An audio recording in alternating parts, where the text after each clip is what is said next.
Hey,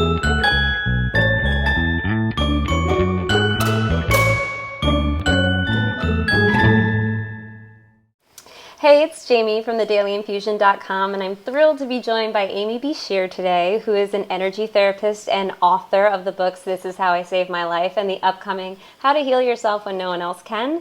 And I'm just a huge fan of hers because I followed her when I was recovering from late-stage Lyme disease and noticed there was a huge similarity in terms of the way we both approached how we were recovering, and noticing, and this is a huge theme in her upcoming book, which we want to explore, which is that there's a whole lot more going on when we have physical illness that comes into our lives than really is about the body. And so I really respect the way that she approaches everything much more holistically and looking at how we're all made of energy, and when these things don't flow inside of us, we see certain things manifest. So thank you so much for joining me today. I'm just so happy you are here. And by the way, sorry, go ahead. No, I was just going to say, I'm really happy to be here. Thank you so much for having this chat today. This is going to be really fun. Yeah, I know. Like, the thing that I love that is like the universe completely brought us together. It was like, because we were at an event to see Oprah, like a day of inspirational speakers that was amazing, this thing called Super Soul Sessions. And I think we were getting lunch or something, and we both went to grab the same bottle of water out of this bucket. And I looked up and I was like, oh my God, you're Amy B. Scher. This is so weird. I know I'm supposed to talk to you now. The funny thing was, I was there with my mom that day, and probably not 30 seconds before, she said, do you think anyone would ever recognize you from like your videos or like being online? I was like, I don't know. And then we grabbed the same water bottle and you asked if it was me. Yep. So the timing was so funny. Totally. I mean, this is how the universe works, though. You put the intention out there because I already had it in my mind. I'm going to talk to this girl. I want to interview her. There's something about this that I know that needs to come out, this conversation. So thank you so much. And can you just share a little bit more about your story for people who may not know who you are, and just more about your latest book? Yeah, sure. Yeah. So my journey started long before I was diagnosed with Lyme disease, but in 2007 I was diagnosed with Lyme disease after several years of weird and mysterious symptoms, as many people can probably relate to. It started for me as migraines really in early 2000, the year 2000. And then I had digestive issues, and I had joint pain, and I had all kinds of weird things that no doctor could put together. And I went really all over the United States. I went to some of the best hospitals and the best medical centers. No one could quite figure it out. And I had been tested for Lyme disease, and it came back negative, as often does, with sort of the standardized laboratories, labs. And then in 2007, I was actually being treated for toxicity. I had benzene toxicity, which is very difficult to get, but somehow I managed to get it.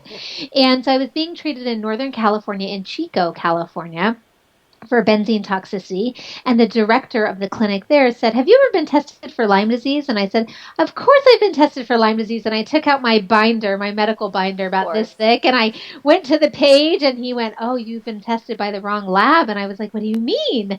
And then he explained to me that it's best to get tested with a lab that specializes in tick-borne diseases. And I did that, and lo and behold, I had Lyme disease. And that became my point of focus for way too many years, was to kill Lyme disease. And along with the Lyme disease, I also had lots of co-infections. So the tick that infected me with Lyme disease also infected me with many other goodies. And it became sort of my mission to eradicate that and kill that and beat that and get that out of my body. And I went to great lengths to do that. And many of you who know my story know that I went to India for an embryonic stem cell transplant, an experimental stem cell treatment that really did help me. By that time, I had lots of nerve damage. I had lesions on my brain. I had just lots and lots of sort of late stage issues. And the stem cells helped me a whole lot. But about a year went by after my stem cell treatment, and I started having some of the original symptoms again.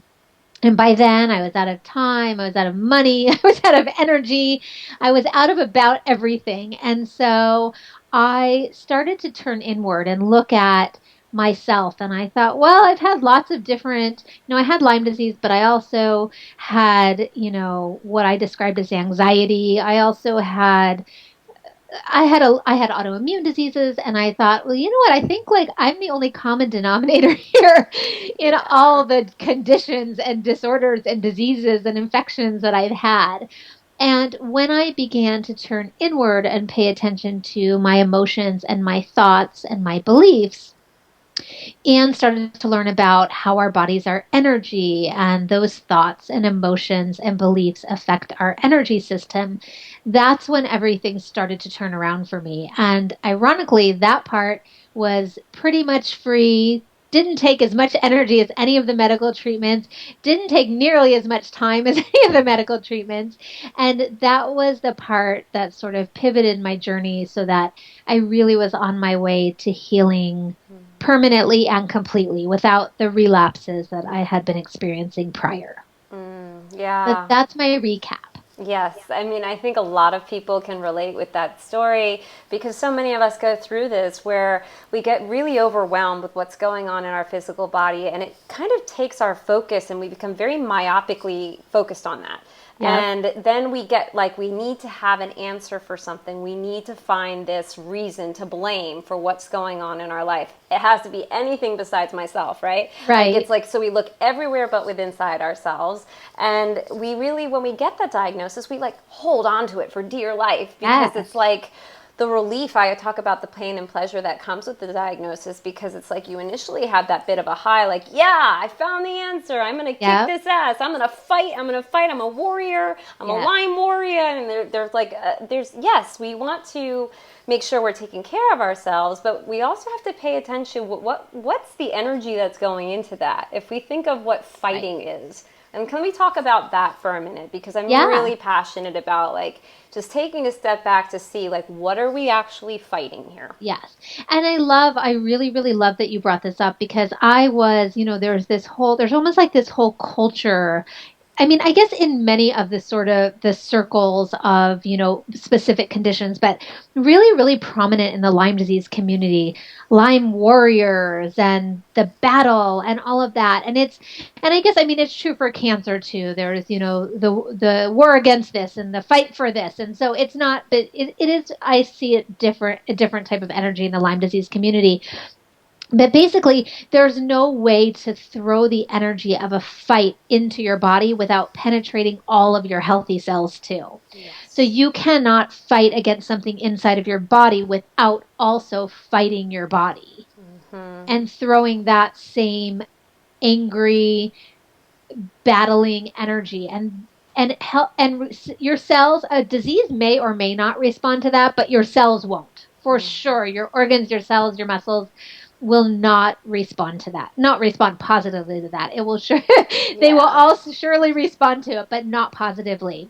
Yeah. So I think one of the things that really helps with that is, and I loved your video, a few days ago on when you talked about or sorry, it wasn't a video, it was something I shared on Facebook about surrender. Sorry, I love all of your stuff, so I Oh, get me too. I know. confused. I'm such a fan. Yeah, it's great. But you shared something on surrender, and it's so important because while you're fighting, you just aren't going to get anywhere. And surrender is not giving up, it's just getting to a point of this is where I am in this moment. I will surrender to the fact that I'm here in this moment. That's all that surrender is. But if you're, trying to fight your way out of it, then you're really draining all your healing energy trying to not be where you are. And you can't in this moment change where you are. So I think that energy of fighting is really, really detrimental. Like I said, our culture really, the war against this, the fight for this, the battle against this, I mean, that's what we know. So there's no shame in calling yourself a Lyme warrior or whatever, a survivor of this and of this and this.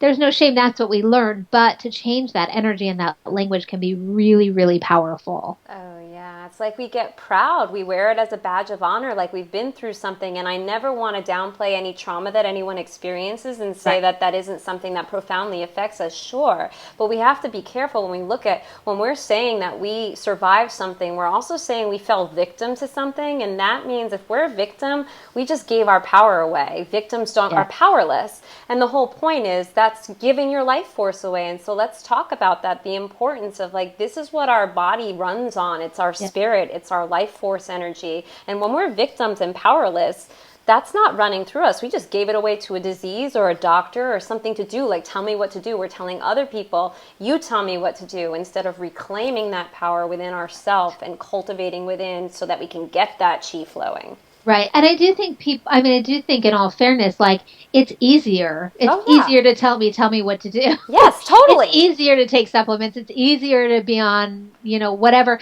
And not that those things are wrong. Like medical and alternative health support is so important, but it can't be the focus. That's where I think the issue comes in. And I always tell people like it's not it's when somebody's saying you might be part of the problem, it's not your fault, but it's so cool that if you're part of the problem, you're also part of the solution. Mm. Because when Lyme disease or cancer or whatever, or pneumonia or whatever it is the problem, then you are totally disconnected from the solution. So if you can bring yourself in as part of the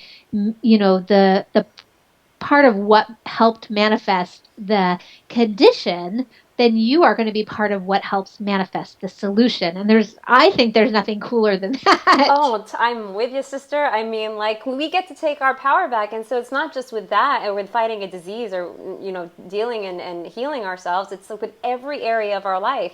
We get the power back with everything because this kind of stuff doesn't manifest on its own. This is very much tied. And you go into your book, you talk about this, how we are in relationships with one another and how we are. I mean, it's all how we're relating with ourselves is reflected with everything externally and then with our physical body. So can you talk about how when we reclaim that power, why it's so important, and how you see that maybe there's a theme in the people that you work with where they end up in this spot that they might have given their power away, not just to a doctor or anything like that, but to other people. And yeah. So one thing that's really interesting is that we talk about patterns and really looking inward to see like where did things like go off track, where did we disconnect from ourselves.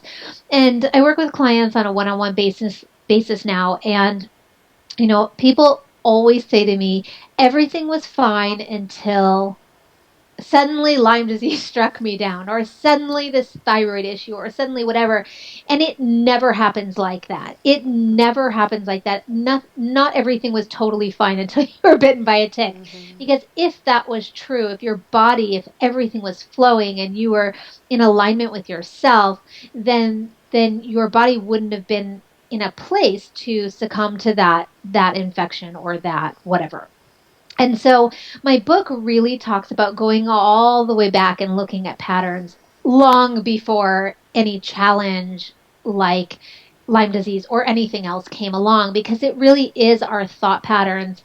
It's the way we relate to people in our lives, to stress in our lives, to pressure in our lives, to whatever it may be. It's those patterns. When I really, really honestly looked back, and I have in the front of my book, I was actually, a client gave me courage to do this. I included a list of all the things from my own personal Mm-hmm. experience where I think I became a manifester to the illness. And I had a client ask me, well, what do you think it was about you that, made this happen? And so I made this client a list and emailed it to them. And then it ended up being included in my book because I talk so much about patterns. And it's like, well, how do those things, it's a good to have examples of how they show up. So just a few examples of maybe things people can relate to is I was fearful of everything. I was fearful of disappointing people. I would have never considered myself a fearful person because I'm not afraid of heights. I don't have phobias, that kind of thing. But I was terrified of disappointing people. I was terrified of people being mad at me or disapproving of what I was doing. Those types of energies, fear and fear of judgment, fear of those things are just as stressful to your system as anything else. Yeah. So, that was one thing. Another thing that I really felt, I always called it anxiety, and I don't necessarily believe in that term so much. I think anxiety is suppressed emotion. So suppressed anything else that's just not coming up, and it's making you feel anxious because that energy is just trying to come up and bubble out and be expressed. But, I had anxiety about sort of everything because I like to be perfect and I like to do things right and I like to do them the first time, and I never felt quite safe in situations like speaking in front of people, or just very unsettled, unsafe in the world. And that was just another way that I think, another pattern that really contributed to, the perfect storm when the tick bit me. So it's so much that comes before, and it's not as easy as taking supplements or taking pills to go back in your life, but it is much more complete and much more lasting. So I always tell my clients, I know this work is not always fun, but I always say the worst thing you're going to do is cry.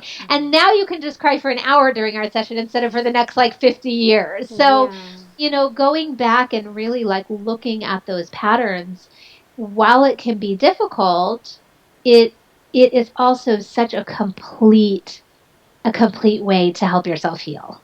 Yeah, I mean, that's why illness is such a perfect opportunity to it forces us to have to sit with ourselves and examine all of that energy that's in our body that wants to come out. And the thing is, when you go back to that, you realize that that fear is really about not necessarily getting the approval from someone else, which we equate with love. We think Right. love is that approval, that things have to be look this way. This is the right way to feel. This is the wrong way to feel. And what we've done is we've grown up being taught that certain emotions are desirable and these emotions that feel this way aren't desirable, instead of Right. just looking at it as it really is, which is just energy vibrating at a certain frequency in your body. And Yeah. so when you look at it that way, that's what love is treating everything with equanimity and neutrality. And so when we start learning that, the judgments start to go, and we're just like, oh, I don't have to take this energy that I'm feeling and put all these labels on it and tell myself a story about it to kind of perpetuate that. Right. And then it gets inflamed and then we feel suffocated. Instead, if we would just look at it, kind of pull back, take a breath, it's energy that wants to come out. We don't have to Yep. judge it. We can just let it arise. And if it wants to come out with tears, awesome. If it wants to come out with you hitting a pillow, hit a pillow. Like whatever Right. it takes, it just wants to come up and out. And it's Yeah. that repression and that fear of feeling all of that because of the judgments and the stories we have in our head about what those emotions are, that really stifles us, and that contributes to our depleted spirit and the state that we're in physically. Yep. And I have an exercise in my book called Accept Your Humanness, because so often it's just about going, well, I did a really human thing, whatever, and just moving on.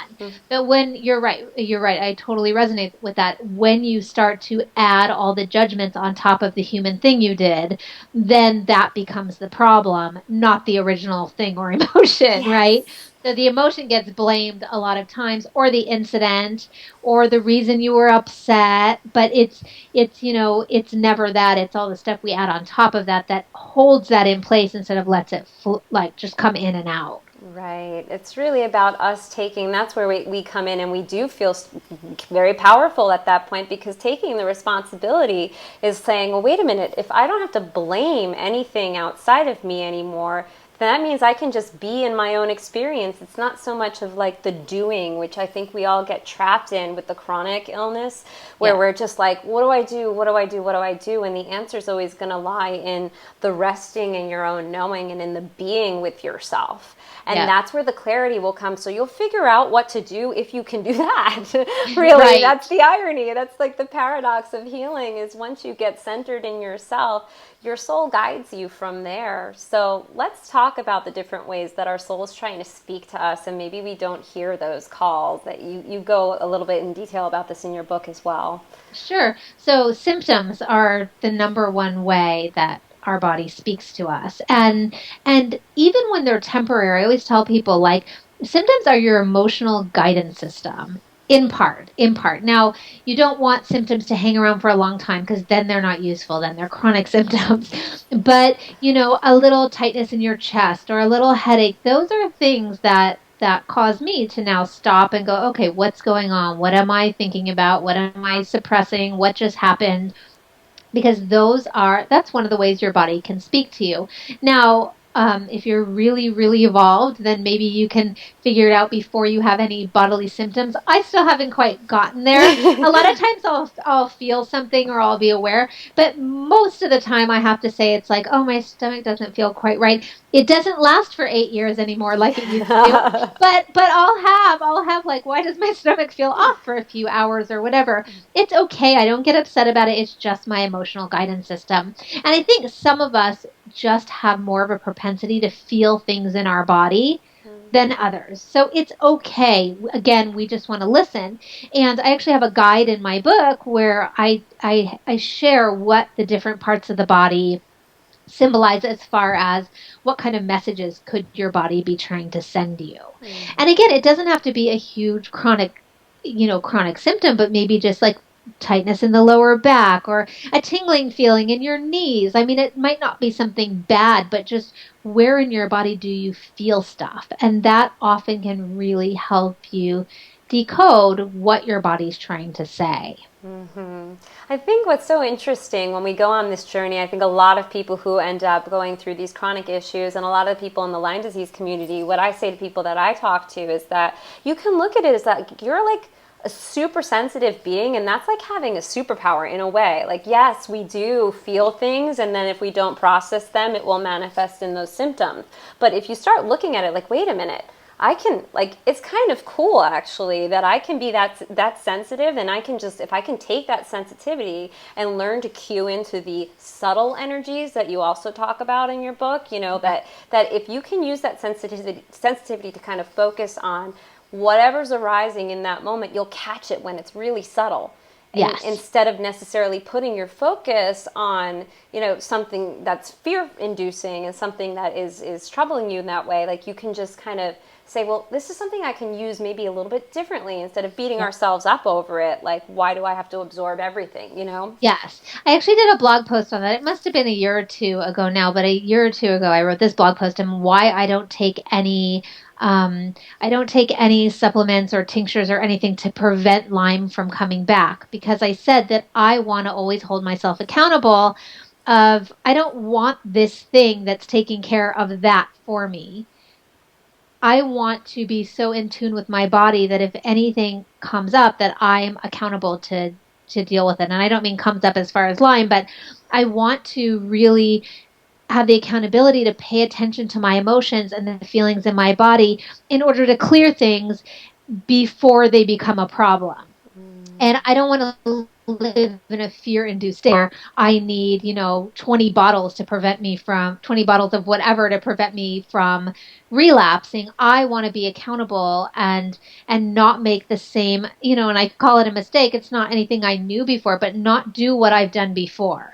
And because we're humans, it's easy to do what we've done before. And so it's okay for me to not have those external safety nets, so that I really am responsible for paying attention to what goes on inside my body and making sure I stay healthy and happy. Yeah, I think another thing that I want to touch on is, like, I know for me with my journey where I did all the extreme treatments as well, and I'm not saying that we shouldn't go and take whatever we need to take that it feels right for us, but looking at the energy going into the decisions of why I took what I took, it was really out of desperation and fear and just tremendous terror. So I was making those choices to put that port in my chest and like putting the responsibility on those antibiotics to save me. I gave my power away to that, and I was just fearful of dying the entire time. And ironically, well, not ironically, it makes perfect sense to me now, but when all of that failed, my body rejected all of it because it was telling me you need to get out of this state and surrender and release that control, so we can show you that there is another way if you can kind of get that energy out of you and allow it to be. Stop trying to control everything, because it's not going to work this way, and we're going to show you how this won't work. And so I just finally was like, all right, I'm allergic to every antibiotic. I guess I'm just going to take this tube out of my chest. What am I doing? I'm just going to trust that I guess something will show up, that if I can just let go, because I've tried everything else. Yeah. So what do I have to lose at this point? But not all of us have to reach that point of like depletion before we Just the get really there. stubborn ones, Yeah, just right? really stubborn souls that are like, no, really prove to me that you're immortal, spirit. That I like, Right. but yeah. So And I that think maybe those of us that are, I mean, I am very, now it's so funny because now I always say, oh, I'm into all this woo woo stuff, which yeah, really it isn't. Energy stuff no is so like consciousness. scientifically sound. But I used to be so scientific, like just so everything had to like make Proof. sense scientifically and proof and studies. And so I really went so far to like, that side of like which like medications, which supplements, which approaches. And for people probably like me, it's like I was missing the entire point. I was like missing the entire journey. And that's probably why for me, the physical stuff didn't work. I feel like clients that I see now that have a much more balanced approach where it's like, oh, I'm going to get this external help, but this external thing is just a little external support, but they're really focusing on the emotional and spiritual. I feel like their external support works so much better than when I went gung ho with only external support because I was missing the point. They're not. They're going through the journey that they need to go through, so those things are working. And I like that you kind of reiterate that, because when I was reaching out for endorsements on my book, I reached out to several doctors, and like Western doctors. And I had this conversation. Sanjeev Chopra, who is Deepak Chopra's brother, who's an incredible physician, and he's at Harvard. He called me and he asked me this really scary question after he had read my book, but before he decided if he'd endorse it. And he said, "So, if somebody got hepatitis C, would you tell them? Do you believe that they could heal themselves completely without any medication?" And I was like, what's the right answer? What's the right answer? Now in my head, I was thinking probably if they believed that they could, but Right. I wouldn't tell anybody not to take the medication. So I said to him, well, I think that they'd have to meet their medicine halfway, and that would be the perfect, whether it was an antibiotic or whatever, not necessarily medicine as in, Western medicine. I said, I think they would have to meet their medicine halfway. So they'd have to do at least as much work, if not more. And that was the right answer. And he agreed to endorse my book. But I ended up using that in the book. We have to meet our medicine halfway. We have to do the work that helps the external support do what it's doing. Yeah. And we don't there I know people who can't take any external support, and they make progress anyway. So it's a very individual journey, but nobody should feel bad about or reject medicine that might be helpful to them. I think what we're both saying is it's just we're a much bigger piece than we think. Much bigger. Totally. I'm so glad you bring that up because you touch on this as well, which is that it's when we have those things that we use externally for support, what they do is if we use them in the way that we look at it holistically, it's really getting us into the mind state of relieving the stress so that we can be in the receptive mode of healing. That's why the external support is necessary, and there is no judgment on whatever it takes to bring us there. Like, Yeah. whatever works for you, everybody's different. Yep, it's very, very true. And it's all about, and this is like the big, sort of thing about my book is that it's all about the stress. And I don't mean stress in the way of like I have so many, chores to do or whatever, but stress and beliefs and the thoughts and fear and all of those things. So if you can get a little break from feeling like you have to get it all perfect and do everything right, if taking something homeopathic or taking a prescription or whatever gives you that break and that necessary comfort until you can, or so you can do the inner work and have that space and feel like, you know what, everything's okay, it's not all on me, then it can be so, so beneficial to do that, because that's what it's all about, is giving yourself the time and space to do the work that will really help you heal to the core. Yeah, yeah. I mean, that's so important because we have to really feel that in order to be receptive. In Yeah. order to, it's like we need to learn that trust. Before we're fully trusting ourselves, it's like we have crutches Yeah. and we're just using the crutches, but they're not necessarily meant to be there, to depend on forever because then that's giving the power fully away and we haven't Yep. fully learned. And that's when the relapse might happen to show you, don't think you quite got the message yet. Yeah, And I exactly. think that's like the cycle of chronic illness goes on for that reason, that if we have been like, yeah, we might have some success with an external treatment, but this is what might happen for somebody that has something come back. So let's Right. talk about the people who have those repeated symptoms that go on and the what you see and why that happens. Sure. So, I mean, I was one of those people. Yeah. And in fact, and I talk about this in my book too, but when I went to India and I had the stem cell transplant, then a lot of my symptoms got better. But then I started having more symptoms in other places of my body. And so it was like moving. I was like just trying like band-aiding all these issues, and the energy was still there. I hadn't actually dealt with the issue or the issues. There's usually not just one, but there's also interconnected that you don't really need to even know what you're doing or what you're aiming for perfectly. So for me, it was really in order to get my body in a place of ease so it didn't continue manifesting things. I mean, it comes back to doing the inner work. I had to change a lot of my life. I didn't change very many external things. I didn't even change like a ton of relationships. I changed the internal landscape. And that actually gives you so much confidence and so much inspiration and intuition to change what you need to in your external world. So maybe, getting out of toxic relationships, following your heart with maybe a career path. But it's easier to do those things when you've made the changes within yourself so that you have that confidence and that clarity to help guide and direct you. Yeah, it's really giving ourselves that outlet for that release, that we have to give ourselves permission to heal. Basically, we have to tell ourselves it's okay to feel whatever comes up and to learn that forgiveness within ourselves, that, and because so many of us, we do blame ourselves, like, why Yeah. me, the why me, and all that stuff. And I know a lot of people, when we tell them, like, take responsibility for it, it can sound kind of harsh, but really it's just about when you do come to that peace within yourself, you have the clarity to see what's going on a lot more externally. You can see things through a different lens. We become more expanded. We're not so constricted anymore, which is the Yeah. energy that keeps us sick.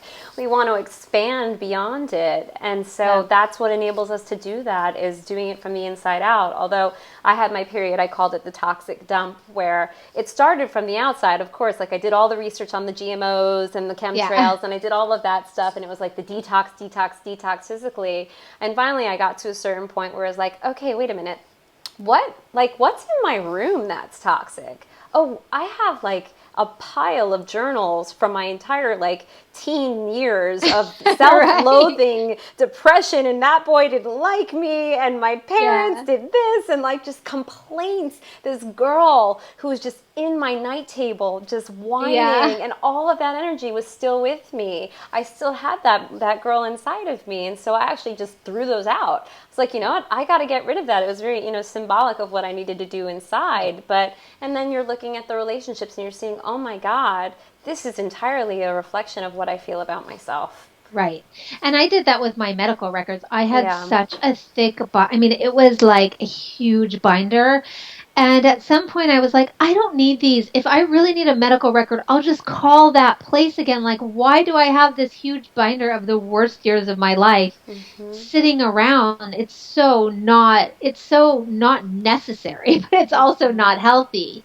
So I do think, I mean, those things, everything carries energy, and we have to make sure our energy fields are as clear and clean as possible, externally and internally as well. So what do you think fundamentally? Because I mean, I realize that everything fundamentally comes down to self-love, but a lot of people get a little confused as to what this means. It sounds really easy to love yourself, but realizing that, to me, in my perspective, love isn't separate from conscious awareness. So literally just having that awareness of yourself without the judgment, allowing yourself to be exactly as you are, who you are right now, and realizing you don't have to be any other way. It doesn't matter what anybody else expected of you, what anybody else thought you were like. You don't have to fulfill anybody else's needs. It's just about being the truth of who you are right now, which changes. And it's okay that we evolve and change, to give ourselves that fluidity and permission to just be the truth of who we are right now and be aware of that. Yeah, so the self-love piece for me, I talk a lot about being who you really are. And it's exactly what you're saying. I call it more accepting your humanness. I am who I am in this moment, and that's who I am.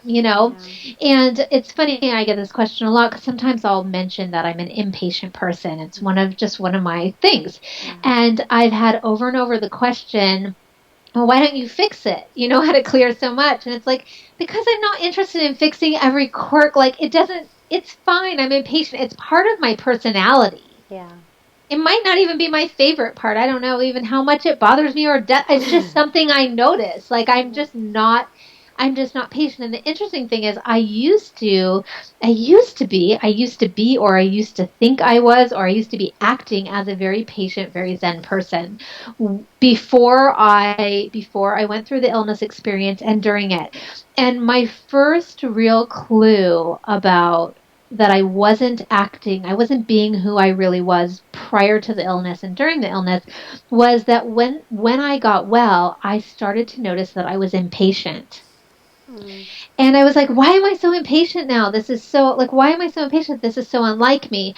And then I had this realization that I was probably never patient, but I wanted to be that patient Zen-like person. Yeah.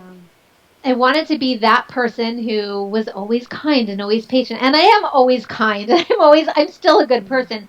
But I definitely sometimes drop my grocery cart with a few things in it and have to leave the grocery store because the line's so long. Yeah. I just do those things where, okay, maybe I wish I didn't do it, and I don't do it every day, but that's just who I am. I'm really, really impatient. Yeah. And I have patience for the things that matter to me. Like, I have patience for my loved ones, my family, my clients. I have patience for my writing. I have patience for things that really matter, but I don't have patience in the line at the bank, and I don't have patience for rude people. And that's just who I am. And I don't try to fix it. I don't try to look for what caused that.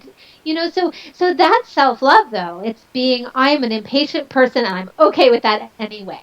It's not something that not everybody can grasp. It's not thinking that you're all love and light all the time, because I certainly don't think I am. It's just that I am who I am, and that's going to be okay with me.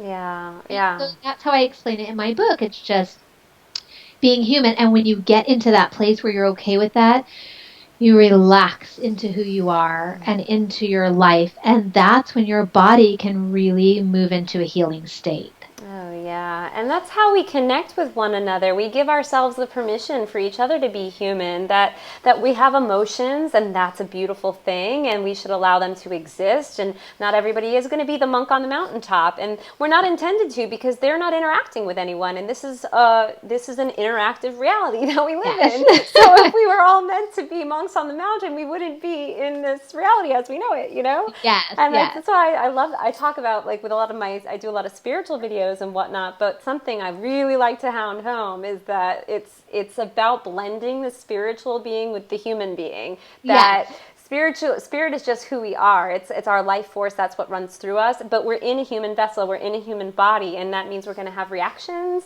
We're going to feel things, and that's totally okay. Sometimes we're going to fall down on the ground. Sometimes we're going to get scraped. It's like we're not perfect. And it doesn't mean that we have to be, because that desire to be perfect is what causes the repression of all the things that make us so beautifully, authentically human. Exactly.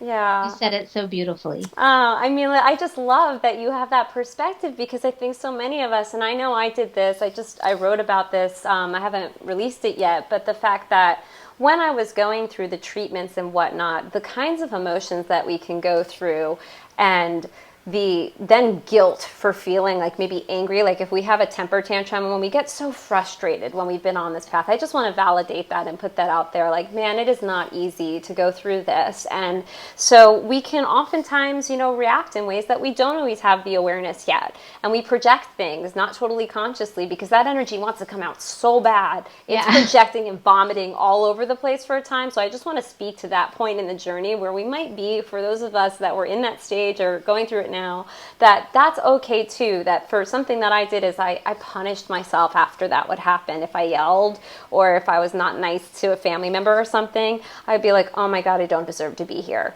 Right. I went through that guilt and shame cycle that I was so familiar with as a substance abuse counselor, that I saw my clients going through when I worked in New York City doing substance abuse work, which is like that guilt and shame cycle is what keeps us in it. Right. But to understand and accept that part of the humanness, that you're going through something, you're not comfortable right now. Let's just say we're not comfortable. Like, this fucking sucks, excuse me. But like that sometimes, right now. Like, let's just admit, because that's the honest truth of where you are right now. And that's all we have to deal with is what's right in front of us at this moment. Yeah, and I like to remind people too in the end of my book. If it wasn't the very end of my book, I would read it for you. But in the end of my book, I talk about one of the things to remember is that when you're hysterical crying and your face is covered in snot and it's your worst day ever, you are doing the healing work in that moment as much as when you're meditating and doing all the quote unquote right things. Yes. That is all part of the process. Our frustration, our just being who we truly are, our authentic selves, that is part of the process. All the meltdowns, that's part of the healing process. And it's, it speaks to what you're saying, that it's just all okay. Whatever we're experiencing has to be okay. I mean, we came here to have that human experience. I mean, that's why we're here. And so if we can understand that and accept that, there would be no reason to judge any aspect of it. But exactly. I mean, there's a lot of external pressures and things that we get caught up in conditioning that we don't always realize, which is why it's so important to kind of get to that root. Get to Absolutely. That and see where that came from. Because once we look at those thoughts and those beliefs, we realize we don't actually believe them. They're not actually in alignment with who we really are. It's not really...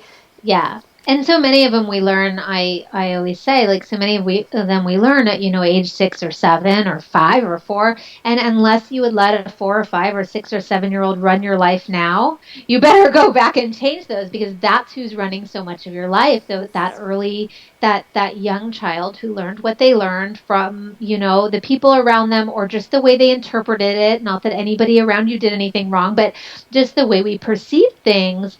And then we went on living like that. And so many of us have beliefs from when we were in elementary school, and we're using those beliefs that are creating those thoughts, and that's how we're living our life. And I have little nieces and nephews, and there's no way I would let any of them run my life. So just to drive that point home, unless you trust, your 7-year-old nephew or son or whatever to run your life, it's time to, I call it, update the mental record. Yeah, man, because those beliefs aren't even ours. We just took them on because we wanted to belong and all that stuff. But once we recognize that, and also we can see that everyone has that. I don't see that little girl as being any different than the subconscious mind. I think they're synonymous. No. That's the subconscious. Yeah. It's your inner child is your subconscious. And so when we can get into there, we can see everyone has this other program running, and it's not just those of us that have an illness that go on. We're all operating in this way, and we all, so there's no shame in realizing, holy crap, somebody else has been running the show this whole time, and maybe I need to grow up all over again. We need to grow up, and this is the opportunity we get. Being smacked on our butt in bed sometimes is how we have that opportunity when we're forced into it, but we don't have to wait till it gets to that point. So many of us can take charge, and at any point in your journey, it doesn't matter how bleak it seems, I promise you, miracles happen when we surrender into that. It's very true. And I wrote the chapter on harmful beliefs in my book.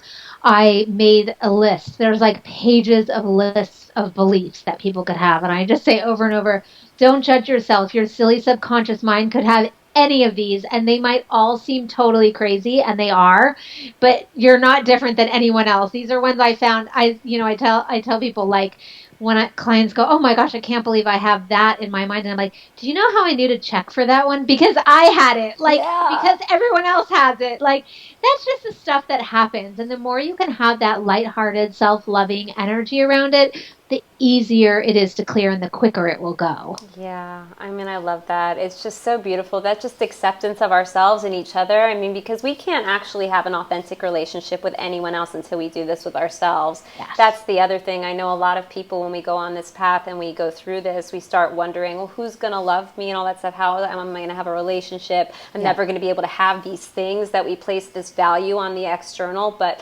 honestly, when we do that internal work on ourselves like that, everything else seamlessly will come because that's how energy works. Yes. This is how it all Absolutely. works. I mean, we're these antennas in that way. And it's kind of awesome. You start realizing, like, wait a minute, like, I had the power to completely destroy my being at this point in my spirit. Then that means I have the power to completely turn this around. Yeah, And totally. it's just everything kind of the light bulb turns on and things just little by little, though. Like, that's the other thing I you was going to say it's mentioned. not always easy and it's not always fast, but No. it does happen. It does happen. Yeah. But it goes back to my point of this, didn't happen overnight. Again, every client, oh, well, I was fine until it's like, no, you weren't. I know it showed up overnight. And a lot of times that's how healing works too. It seems like nothing's happening, and then suddenly you start to feel better when maybe the day before was the worst day you ever had in your whole experience, and the next day it shows up, because it's the same way that illness comes about, is it's the breakdown of the body, and little by little, and you don't notice, and then it seems like it showed up overnight. The illness showed up overnight. You were fine the night before, and then the next morning you suddenly had full-blown Lyme disease, and that's how it went for the next 5 years. But healing really happens in the same way. I've seen it over and over again, and with myself, that it's just nothing's happening, you're losing hope, it's discouraging, it's miserable, you're frustrated, but you just keep going and you just keep waking up, and one day it shows up, the healing shows up just like the illness showed up, and it seems like it was overnight, but it was all the times you thought nothing you were doing was Yeah. working. It was working, you just couldn't see it. And so it's just such a cool unfolding. Yeah, it's when we shift out of the mind so much, because I was one of the proof people big time. I Yeah. wanted that external proof, and then you realize, oh, wait a minute, I don't get the external until I deal with this. Got it. All right. But in terms of that, like, healing happens in like spirals and layers and Yeah. backwards and forwards, and it's never a linear process, because that's just not how life works either. If you were to just look at any given day, take a slice of your day, think of how energy flows in your body. It's going to be like, 1 minute you could be pissed off in traffic, and the next minute you can be happy with a friend at lunch. Yeah. It's no different than that. That's what's happening in your process. Things are coming, they're arising, they're falling. This is the human experience. So it's Right. okay. It's okay to be patient with ourselves in that regard, because it's not like supposed to go any other way. Energy flows Exactly. how it wants to flow. Yeah. And it's hard. It's really hard to track that progress. Like I always tell Yeah. clients, like, imagine if a pregnant woman went to their doctor and said, I want an ultrasound every single day to prove to me that the baby's growing. Yeah. Like you can't see it. You can't see it. But somehow at the end of that, at the end of the pregnancy, the baby has like limbs and a brain and everything's working and it's amazing. But if you were to get an ultrasound every day, you would not believe that that was going to happen. And it's the same thing with healing. You can't necessarily see the progress every single step of the way. You just have to know at the end, it will manifest in your ultimate well-being. Right. That's why bringing our focus back kind of to that present moment where we are. It's like, okay, wait. I'm alive right now. I'm not dead. So I'm just here. I'm going to spend my time either fearing that I'm going to die, I'm going to die, or I Right. can recognize that, wait a minute, I'm alive. So what am I going to do with my time? What am I going to do with this energy I have Yeah. right now? And even though I'm in bed and I can't move, what can I do from this spot? Yes. And then you get kind of in the moment, and whatever it takes to bring you back to that moment, instead of the projection in your mind of what the future's got to look like and what might happen and what Yeah. happened in the past. It's like getting centered in the now and recognizing you're here. You're actually okay. Yeah. You're breathing. You're still Awesome. alive. You're Yeah. you're here. Exactly. And sometimes that's what it takes on those days, is to realize and like come back to that recognition of, wait a minute, I am alive, and realizing maybe some of that fear more has to do with that fear of actually living and what that means to us versus facing death. It's really facing life Yes. and That's waking up so, to so that. well put. So well put. It is. And we have, going back to the subconscious, we have we have silly beliefs in our subconscious that life is scary and that we'll be judged if we go out there. I mean, I certainly can see looking back that, it was safer for me to be sick in my bed than out in the world because who knows why? Why me? Who knows why me? Because I'm a sensitive being, because I'm a Virgo and I like to be perfect, because whatever, I was scared of germs, I had fear. I mean, there were so many good reasons my poor brain had to convince my body, I'm sure, that I was much better off basically dying of Lyme disease than out in the world, in the unsafe world. And until I did the work to start to feel like I could be safe no matter what. I don't mean safe like I wasn't afraid I was going to be attacked or anything, but safe emotionally and safe, just my spirit being safe and being okay if somebody didn't like me or I did something wrong. When I cultivated that sense of safety was when my body started to cooperate and was like, yeah, I think I could go out in the world again. I think I could have a job again. I think I could be out there. So it's when I became comfortable with who I really was and that I would be okay even if someone else wasn't comfortable with who I really was. That was sort of the magic for me. Yeah, when we make that realization that the external world that we see is our experience, and so therefore whatever somebody else is going through, that's their experience and their journey, and it's not up to us to do anything to manipulate that or make it more comfortable for them. Like, that's their job.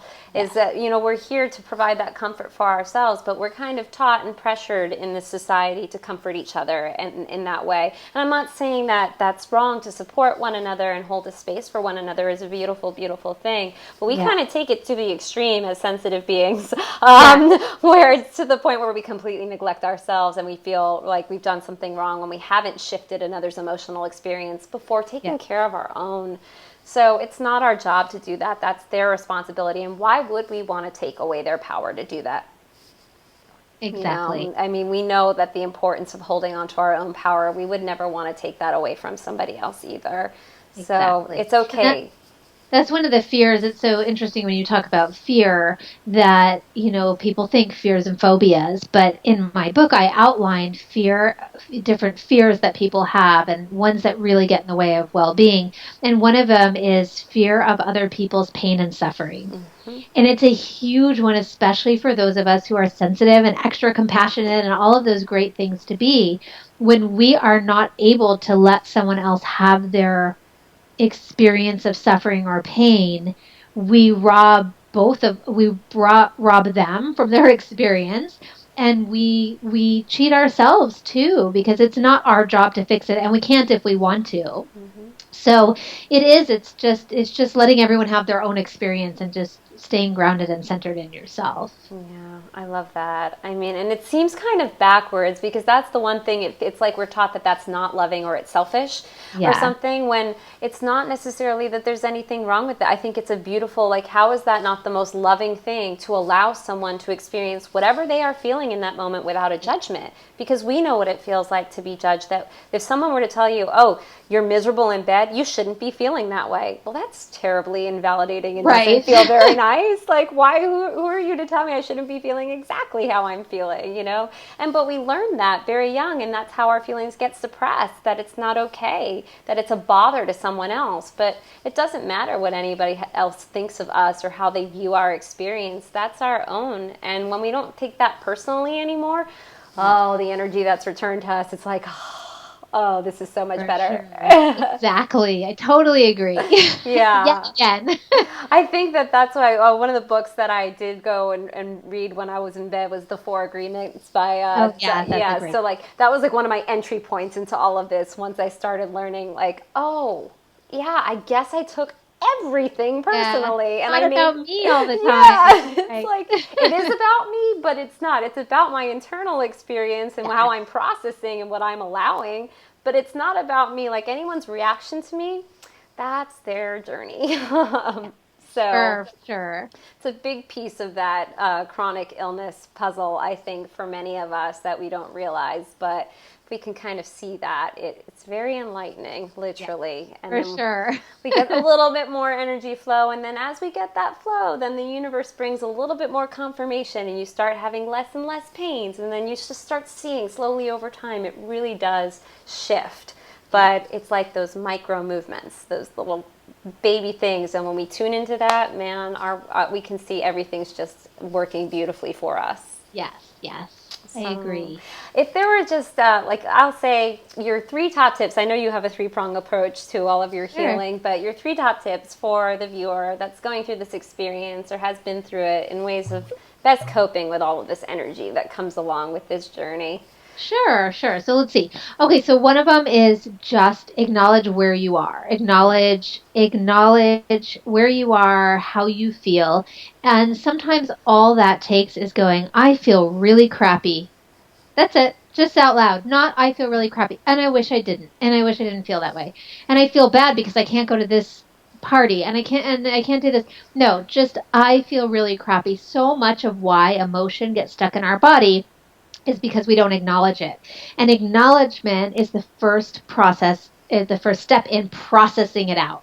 So unless you acknowledge it, it will get stuck. So it means you might be acknowledging some things you think are silly, but that's going to help you process it out.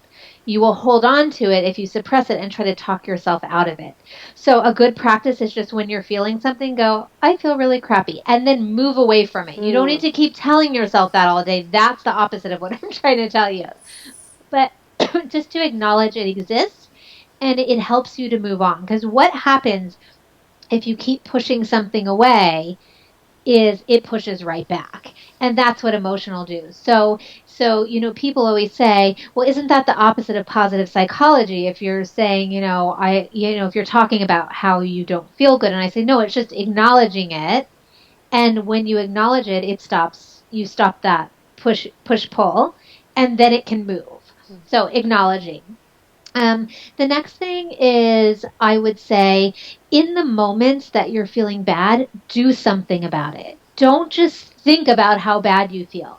It doesn't have to be something huge. And I share a lot of techniques. I'll just share one now if that's okay. Sure. I share lots and lots of different techniques because not everything resonates with everybody.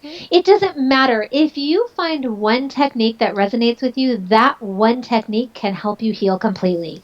If you find three, those three will help you heal completely. If you find 20, good for you. I've never met anybody who can find 20 things they resonate with. But my point is, the person who has one and the person who has 20 will have the same capacity to heal. Yes. So one of them that works for me is tapping on the thymus gland, which is about right here in the chest. It's about an inch below the collarbone, and you might feel a raised area in your chest. And gently tapping it, this is the seat of your immune system. The thymus gland is the master gland of your immune system. And this is the basis of one of the techniques that I teach in the book. But as a shortcut, if you tap your thymus gland while you're feeling strong emotion, whether it be frustration or anger, or you're just hysterical crying and you don't know why, the thymus gland is actually very, very connected to your entire energy system. And by tapping it, you can help clear the energy system of that energy or emotion that you're feeling in a healthy way. So acknowledge the emotion, help process it by tapping the thymus gland. And then just getting grounded is a really, really big one. And by being grounded, I just mean being connected in the moment, being connected to the earth and to where you are in time and space, basically. And just finding a way to trust that you're okay where you are. So one of my favorite things to do is just to go outside and stand on grass or unsealed concrete works, dirt, or lay down on it. I remember when I was really sick, I would lay down on the grass and like hold the grass and be like, okay, I'm holding on to the earth. It's like the only solid thing that I can feel in my entire life right now that feels like it's not falling apart. But connecting to nature is a good way to feel grounded and just feel like, okay, I'm okay.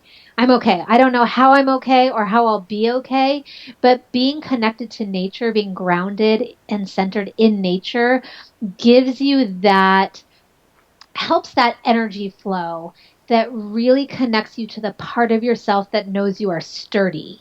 So sitting up against a tree with your back up against a tree and letting the energy of the tree flow up and down your body, very grounding.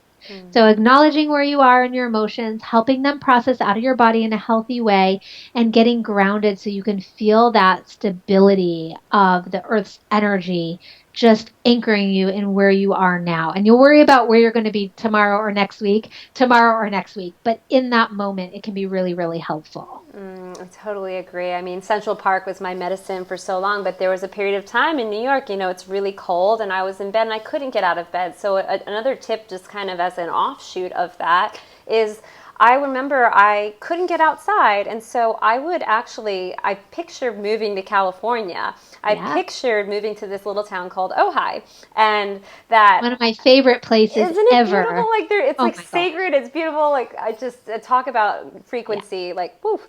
Anyway, so I really wanted to be in that energy badly, but I was stuck in bed. I couldn't get out in nature. I couldn't do this. So what I did was I went onto Facebook and I found like every local newspaper for Ojai, every like restaurant, and I started liking all of their pages, and I started like living in Ojai in like my experience. I brought it to me, so I brought the energy to me. We can do that. It just from being in bed. So people who think, well, I can't get outside, I can't do this. Well, there's so much you can do just by being still. And like, I was just playing around. I'm like, all right, well, I'll just see what this does. I was just testing different things out. And oh my God, it actually like my spirit would lift every time I saw a local news story about the local high school game or just the specials on the dinner menu at the Farmer and the Cook or whatever it was. It was like, oh, I wonder what that tastes like, or I wonder what, what a day in Ojai would be today. I'll just look it up. And I imagined myself there, and it lifted me up, and it was so healing. It's so healing. We could do so much just from and visualization too. Along with that point, if you can't get outside, close your eyes. Imagine standing with your feet in the grass or on the dirt or at the beach. Just visualization. Thoughts are energy, and thoughts move energy. And so you can do so much just by thinking about doing that thing. And it's really, really helpful. It really is. And then you never know what can happen off of that, because I live in California now, and I didn't know how that was going to happen when I was not moving in bed. So you can bring different things, and life can change when you least expect it. So anything is possible. We put the limits on ourselves. So can I show the cover of my book? Because I just got my first real copy. So yes, please do. I'm like a new mom who wants to show everybody. So I just go get this book. I just got this book. It's called the first time holding in my hands, How to Heal Yourself When No One Else Can. Yes. And it's actually, after a year and a half, it's like a real book that I can hold. And I just wanted to show it because it's still so new. I just got it in the mail. That's beautiful. Oh, thank you so much. Thank you. Like, please follow Amy. She gives such great video. Like, her video tips are awesome. Her writing is beautiful. Get the book. It's got amazing tips in it, and just so much gratitude and love. And I just words can't express. I find it's harder and harder as a writer. It's funny. I'm like losing my words, but like, thank you so much for everything that you do. This is a wonderful time to spend with you and all of your audience. And I'm just sending great love and gratitude back to you. Oh, thank you so much again. And get the book. I'll put the links and everything in here so you can know where to find it. Thank you. Have a great day. You too. Bye. Bye.